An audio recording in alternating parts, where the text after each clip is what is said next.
Hello, good morning student. आज का session जो कि है अपना डाउट सेशन है। सॉलिड स्टेट चैप्टर में मैंने बोला था कि जिन जिन बच्चों को जो डाउट्स है वो मुझे भेज दो, मैं सॉल्व करवा दूंगी। मेरे पास सलोनी के डाउट्स आए हैं थोड़े बहुत। यहाँ पे वो डाउट मैंने लिख के रखा है, आप लोग कब से देख रहे हो। देखो कि the packing efficiency of the two-dimensional square unit cell shown below is, मतलब यहाँ पे मुझे two dimensional square unit cell बना के दिया है और इसकी पैकिंग एफिशिएंसी कैलकुलेट करनी है। तो ये क्वेश्चन IIT 1991 में था और इस बार शायद नीट में या जी मेन में जस्ट 2 और 3 इयर्स पहले भी पूछ लिया था ये क्वेश्चन। तो JEE वाले बच्चों के लिए ये क्वेश्चन बहुत ज्यादा खास है जो कि पूछते हैं JEE में। तो पैकिंग एफिशिएंसी होता क्या है सबसे पहले, तो जैसे आपके पास एक रेक्टेंगल, आपके पास एक बॉक्स है, ठीक है, और वो वाले बॉक्स में आपको लेमन डालने हैं। तो बॉक्स में अगर आप लेमन डालते हो और पूरा बॉक्स लेमन से भर जाता है, तब आप ये सोचते हो कि भाई बॉक्स फुल हो गया, लेकिन उसी टाइम अगर इसमें आप पानी डालोगे तो पानी भी जाएगा। यानी हमारा जो एटम है वो स्फेरिकल है और एटम स्फेरिकल होने की वजह से बीच बीच में ऐसी स्पेस छूट जाती है, बीच बीच में स्पेस रहता ही है। यानी कि वो डब्बा पूरा 100% ऑक्यूपाई है, वैसा हम नहीं बोल सकते हैं।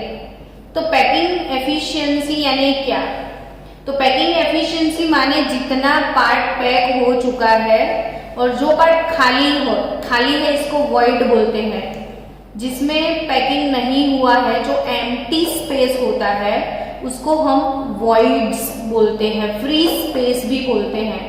तो पैकिंग एफिशिएंसी कैसे कैलकुलेट की जाती है पैकिंग एफिशिएंसी, तो उसके लिए फॉर्मूला है पैकिंग एफिशिएंसी। यहाँ पे लिख दूं कि packing efficiency, percentage packing efficiency का फॉर्मूला क्या था, तो वो उसका फॉर्मूला है कि भाई वॉल्यूम, इसका फॉर्मूला है volume occupied by atom, volume of atom upon volume of cube into 100। यानी कि वो जो बॉक्स है उसकी पैकिंग एफिशिएंसी अब कैसे निकालोगे, तो जो बॉक्स है ना वो बॉक्स का वॉल्यूम निकालना पड़ेगा A इंटू बी इंटू सी से। बॉक्स की अगर लेंथ, ब्रेथ एंड हाइट आपके पास है LBH, तो इससे आपको बॉक्स का वॉल्यूम मिल जाएगा। फिर वही बॉक्स में कितने लेमन है, वो बॉक्स में कितने लेमन है वो कैलकुलेट कर। शायद वो बॉक्स में 100 लेमन आपने डाल दिए, नीचे जा तो डोर खोलिए तो वो बॉक्स के अंदर कितने लेमन है वो कैलकुलेट कर दो। शायद बॉक्स के अंदर आपने 100 लेमन डाल दिया, 100 लेमन। अब लेमन का शेप स्फेरिकल है ना, तो जो स्फीयर होता है उसका वॉल्यूम 4/3 पायर क्यूब होता है। फिर से मैं बताऊं कि ये जो बॉक्स है उसका वॉल्यूम निकाल दो LBH से। एटम का वॉल्यूम निकलेगा 4/3 पाई r क्यूब से। तो वॉल्यूम ऑफ एटम यहाँ पे डाल दो, वॉल्यूम ऑफ क्यूब यहाँ पे डाल दो, इनटू 100 करोगे तो आपको मिल जाएगी पैकिंग एफिशिएंसी।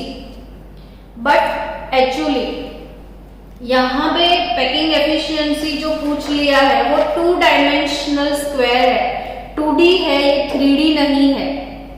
अगर 3D होता है तो वॉल्यूम आता है, बट 2D होता है, 2 डायमेंशनल, तो हमको एरिया लेना पड़ता है। एरिया, वॉल्यूम नहीं होता है यहाँ पे 2 डायमेंशनल में, 3 डायमेंशनल में वॉल्यूम होता है।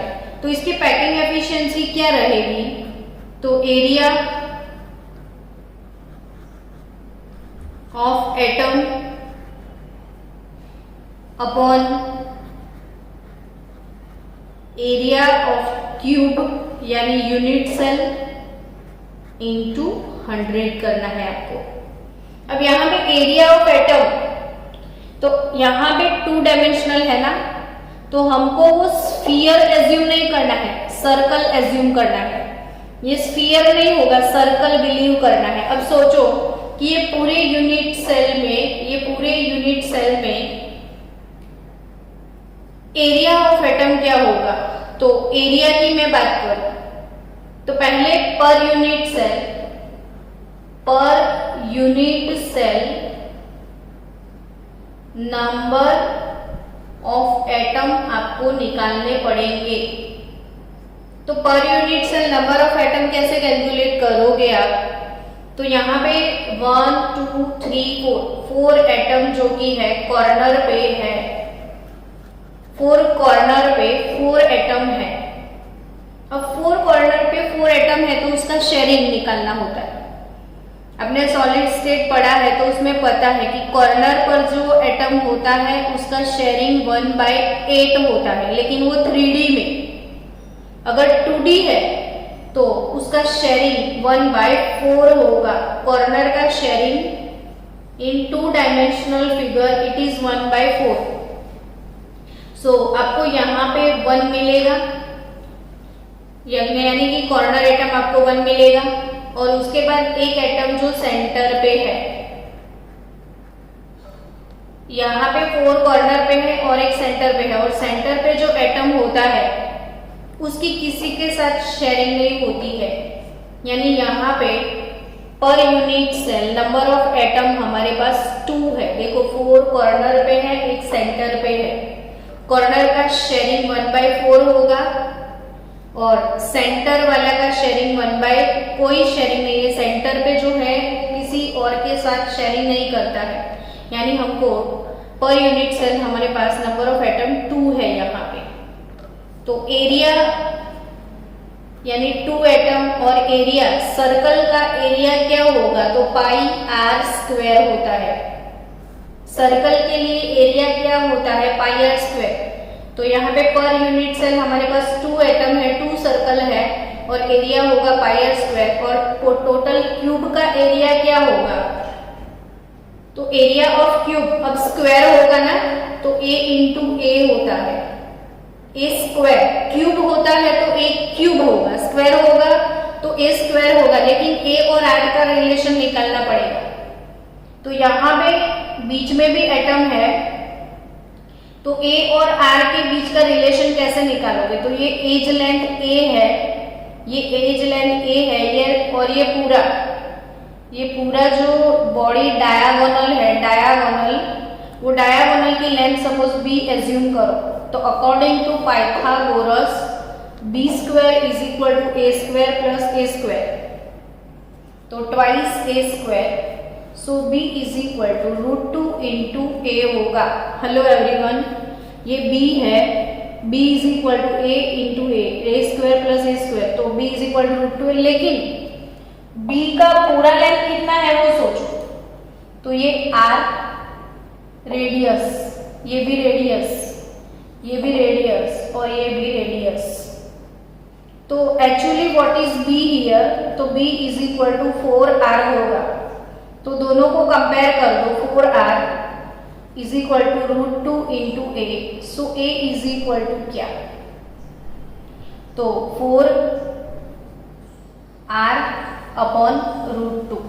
अब इसको यहां पे डाल दो, 2 into πr² upon a into a, तो 4r a का स्क्वायर करना है ना, तो 4r और √2 इंटू √2 में ऐसे ऊपर लिख दूं, तो ये √2 2 हो गए, 2 इंटू 2 4 हो गए, तो 4 खत्म, r² भी खत्म, तो बचा क्या, π/4 इंटू 100। कैलकुलेटर में करने π/4 इंटू 100, 3.14 डिवाइडेड बाय 4 इंटू 100, तो 78.5% पैकिंग एफिशिएंसी होगी। 78.5% पैकिंग एफिशिएंसी है। चलो सलोनी आपको समझ में आ गया होगा। ये 2 डायमेंशनल है, एक बार आईआईटी में पूछा था, जी मेन में पूछ लिया है, और गुजकेट में भी एक क्वेश्चन था, गुजकेट में भी गुजरात बोर्ड के। तो अगर ये सेल 2 डायमेंशनल है तो per unit cell number of atom 4 corner पे है, और कॉर्नर का शेयरिंग 2 डायमेंशनल में 1/4 होता है। तो कॉर्नर के एक एटम मिलेगा और सेंटर का एक, यानी 2 एटम पर यूनिट सेल है। तो यहाँ पे 2। अब ये सर्कल एज्यूम करने हैं क्योंकि स्क्वायर क्लोज है, तो सर्कल का एरिया है πr² होता है। अब अपॉन एरिया ऑफ क्यूब, तो length into breadth L into B होगा। यहाँ पे वॉल्यूम इसलिए नहीं लेना है कि ये 3D नहीं है, 2D है। तो A और R का रिलेशन कैसे निकालोगे? तो डायगोनल से, बॉडी डायगोनल B है, तो A² + A² = B², यानी B √2A। But what is B here actually? तो R R R R, तो 4R। तो दोनों को कंपेयर किया जाए, इससे A और R का रिलेशन मिलेगा, और ये इसमें वैल्यूज इनपुट करोगे तो 78.5% packing efficiency square close pack का है। Square close packing unit cell, जिसकी पैकिंग एफिशिएंसी आपको लिखनी है 78.5%। अब मेरे पास दूसरा डाउट है यहाँ पे, सलोनी जाबिया दोनों ने ये डाउट मुझे भेजा है कि the edge length of face centred cubic unit cell, face centred cubic unit cell is 508 picometre. आपको एक चीज यहाँ पे याद रखनी है फॉर FCC। बच्चों FCC जो यूनिट सेल होता है, FCC यूनिट सेल में R cation plus R anion distance A/2 जितना होता है। कैसे? तो आपको FCC ड्रॉ करना आता होगा। देखो ये FCC यूनिट सेल में ड्रॉ करके दिखाती हूँ। इसको हमने डिवाइड किया था ऐसे, पहले स्क्वायर बनाओ, और ये पूरी एज लेंथ A है, तो ये वाला एज लेंथ हो जाएगा A/2, इतना हो जाएगा A/2। ये स्क्वायर है और इसको डिवाइड करो, ये पूरा एज लेंथ A है तो A/2 हाफ कर लिया मैंने। और सबको पता है कि हम ऐसे यूनिट सेल बनाते हैं। यहाँ पे लाइन ड्रॉ कर दो ऐसे, फिर इसको कनेक्ट करो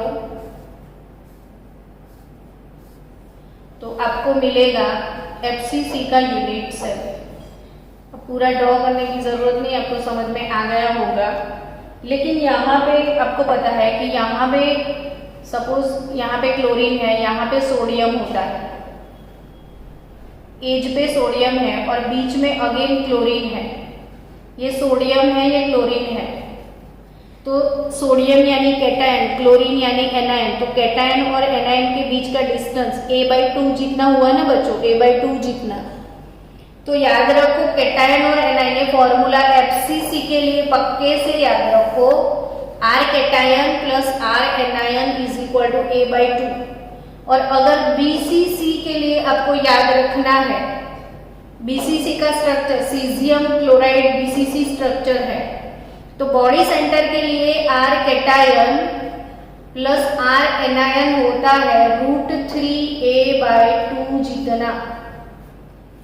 बॉडी सेंटर के लिए फॉर्मूला याद रखो, body centred R cation plus R anion √3A/2, और FCC के लिए R cation plus R anion A/2 होगा। अब ये वाले क्वेश्चन में edge length of face centred cubic unit cell, edge length यानी क्या बच्चों? एज लेंथ जिसको हम A बोलते हैं, वो दिया है आपको 508 picometre. If the radius of the cation is radius of the cation यानी आर कैटायन हमारे पास है 110 पिकोमीटर, तो रेडियस ऑफ एनायन कितना होगा? तो R cation 110, R anion calculate करना है और इट इज a/2, एफसीसी है ना ये, एफसीसी a/2, तो a है 259, सॉरी a कितना दिया है 508 बाई 2 कर दो अब, तो आर एनायन क्या होगा 508 by 2, 254 minus 110,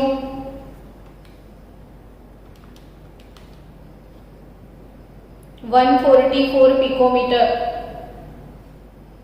face centred cubic unit cell is 508, edge length 508, the radius of anion is, यहाँ पे तो ऑप्शन में ही नहीं है,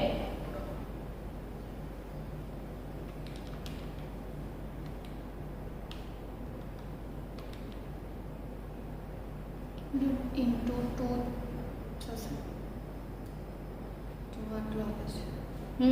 288 पिकोमीटर। किया क्या हमने गलती? R cation plus R anion is equal to 508 divided by 2, तो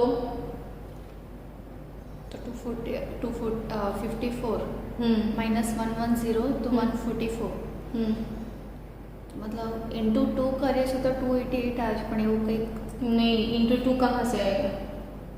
edge length of face centred cubic unit cell is 508 picometre. If the radius of the cation is 110 picometre, then radius of the anion is, तो radius of cation, radius of anion, यहाँ पे radius नहीं diameter होगा ना, तो answer 288 आएगा, diameter होगा तो। बाकी यही फॉर्मूला है, R cation plus R anion is equal to a/2, तो edge length 508 by 2, R anion, R cation होगा यहाँ पे 110, तो आर एनायन 144 पिकोमीटर, और डायामीटर पूछे तो आपको 288 पिकोमीटर।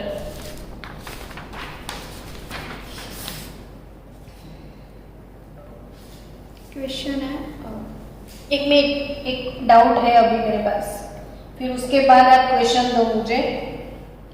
नेक्स्ट क्वेश्चन, मैंने 1 और 2 किया ना, तो मैंने 4 क्यों लिखा? अच्छा होगा क्वेश्चन कोई? हाँ चलो। K crystallise potassium crystallise in a body centred cubic lattice. जितने भी डाउट्स हैं ना बच्चों, वो बहुत ही ज्यादा अच्छे डाउट्स हैं जो कि कॉम्पिटिटिव लेवल पे आते हैं, बोर्ड गुजकेट में भी आएंगे। ये बहुत ज्यादा मस्त क्वेश्चन है।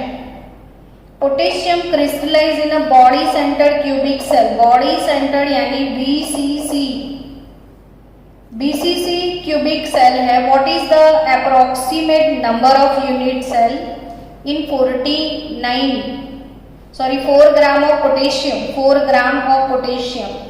तो आपको यहाँ पे क्या कैलकुलेट करना है बच्चों कि 4 ग्राम पोटेशियम, 4 ग्राम पोटेशियम, इसमें नंबर ऑफ यूनिट सेल कितने होंगे वो कैलकुलेट करना है।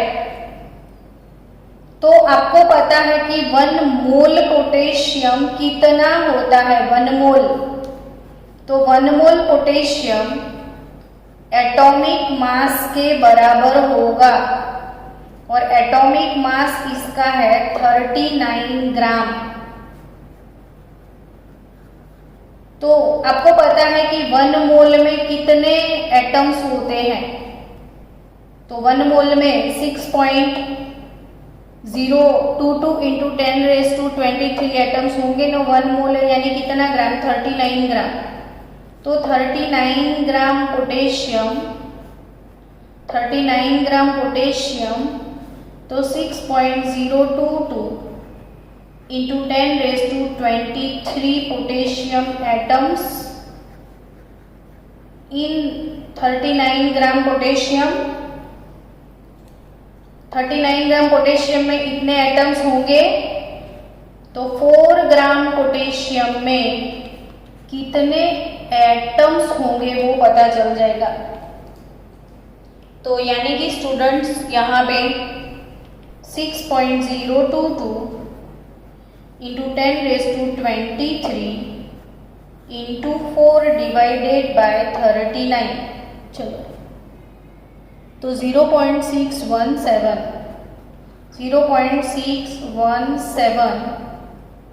इंटू 10⁻23 इतने एटम्स हमारे पास होंगे 4 ग्राम में।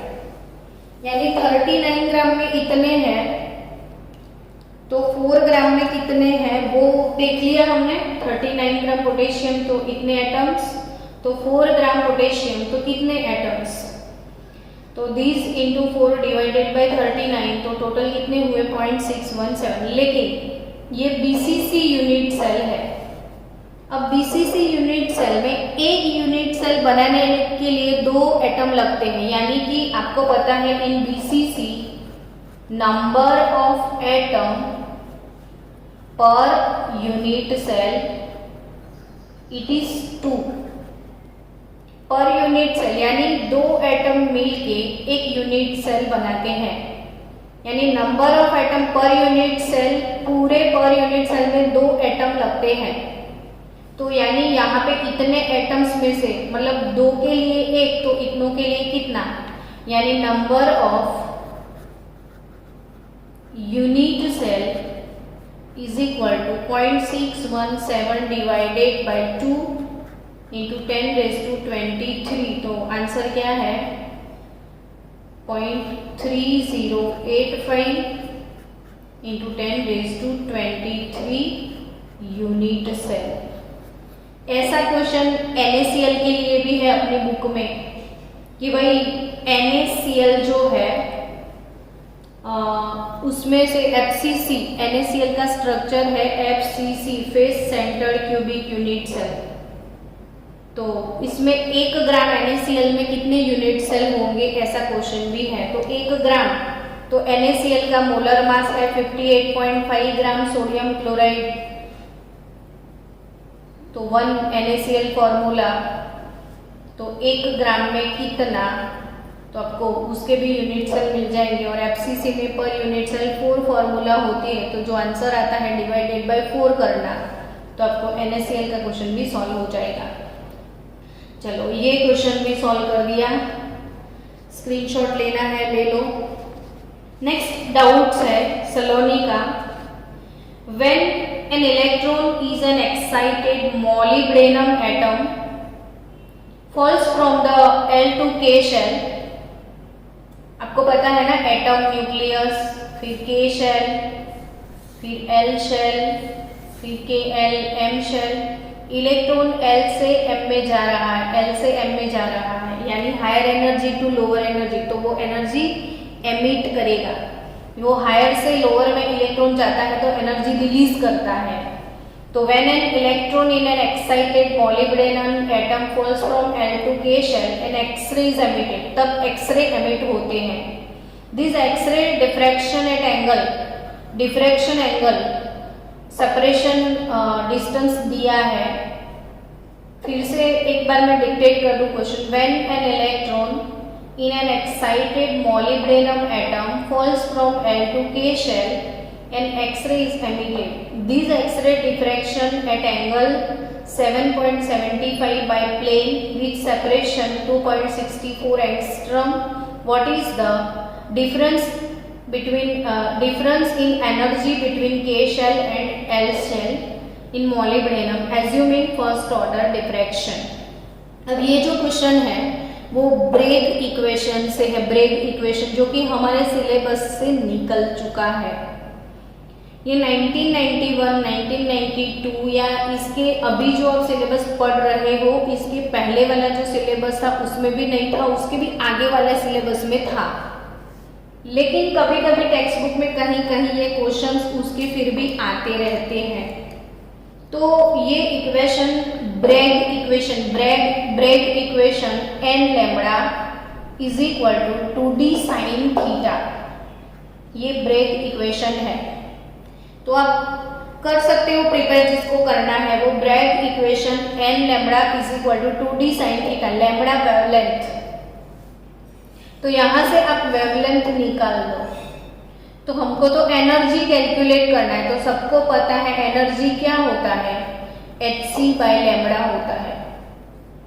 एनर्जी क्या होता है, hc बाय लैम्बडा। तो यहां से आपको लैम्बडा मिल सकता है।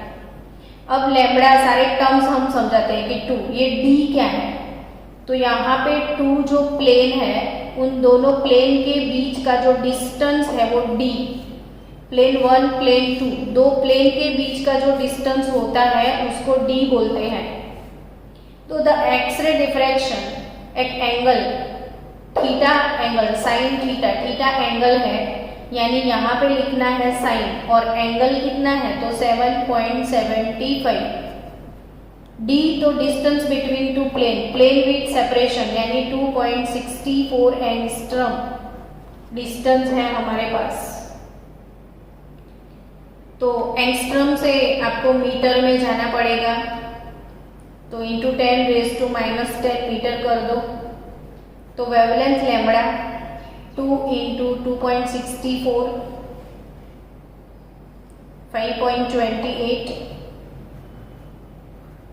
इंटू साइन, देखो ये 2d। अब अच्छा n क्या है, n तो भूल गए, तो n यहाँ पे लिखा है एज्यूमिंग फर्स्ट ऑर्डर।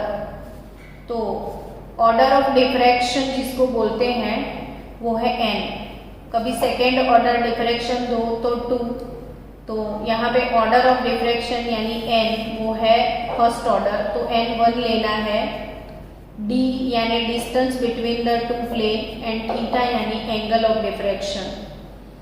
तो यहाँ पे 5.8 साइन 7.75 का वैल्यू भी दे दिया है उसने, 0.1349 इंटू 10⁻10।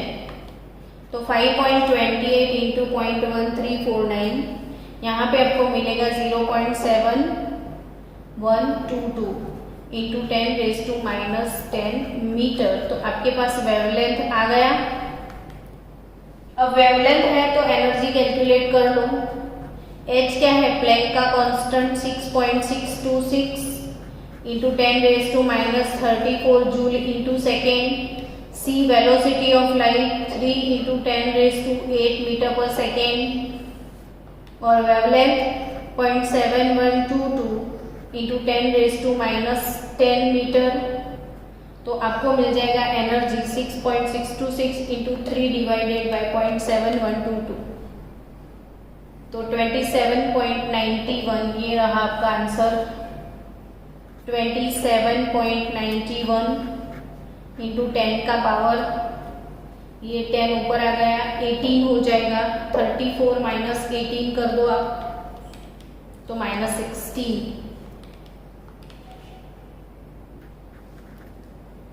तो आपका आंसर डेल्टा ई 27.91 इंटू 10⁻⁻16, ये Bragg equation n lambda is equal to 2d sine theta, ये मैं बहुत पहले के सिलेबस में पढ़ाती थी, बिफोर 2 सिलेबस।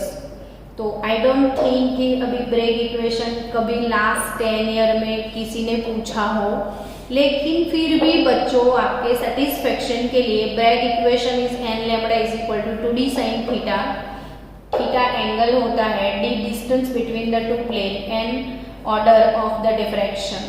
तो वेवलेंथ और इसके बाद एनर्जी, ये तो बहुत बड़ा क्वेश्चन है। चलो अब आपके डाउट बताओ, और कोई जितने भी डाउट्स है वो बोलते जाओ, मैं सॉल्व करवा दूँ आपको। अगर ये सब फोटोग्राफ्स आपको मैं भेज दूंगी।